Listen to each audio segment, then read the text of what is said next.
আজকে রান্না করছি শিং মাছ। আসসালামু আলাইকুম সবাইকে, ওয়েলকাম জানাচ্ছি নতুন একটি ভিডিও দেখার জন্য। আজকে শিং মাছ রান্না করছি। শুরুতেই অনেক ভালো করে ধুয়ে নিয়েছি, তারপর হলুদ লবণ দিয়ে একটু মাখিয়ে তেলে ভেজে নিচ্ছি। যদিও আমাদের দেশে আমি আম্মুকে দেখতাম যে শিমের বিচি বা তরকারি রান্না করলে মাছগুলো ভেজে দেয় না। আমি জানি না কাদের এখানে কেমন, আমাদের এখানে এরকম ছিল যে কোনো ভাজি করলে সেই মাছগুলা ভাজা হয়, বাট তরকারির মাছ ভাজা হয় না। দেশের মাছগুলো আসলে ফ্রেশ থাকে, এখানে ফ্রেশ থাকে না, তো কিছু করার নাই, হালকা একটু ভেজেই দিতে হয়। হালকা একটু ভেজে নিলাম। আর আগেই শিমের বিচিগুলো এখানে ফ্রোজেন পাওয়া যায়, তো আগে আমি একটু সেদ্ধ করে নিয়েছি লবণ আর হলুদ দিয়ে।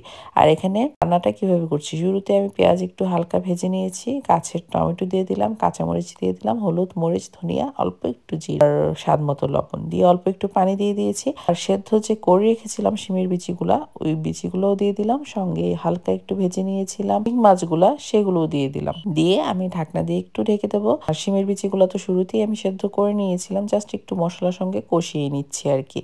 ঢাকনা দিয়ে যখন ঢেকে দেবো তখন কিছু সময় একটু কষিয়ে দেন আবার একটু ঝোলের জন্য পানি দিয়ে দিব।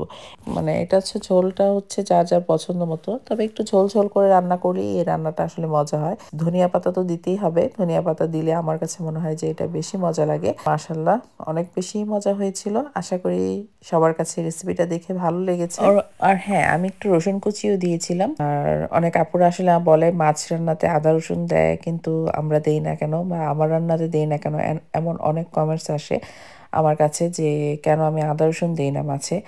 আসলে আমরা এভাবেই খেয়ে বড় হয়েছি, যার কারণে আসলে ওটা মনে হয় যে আমরা খাই না আর কি ওভাবে।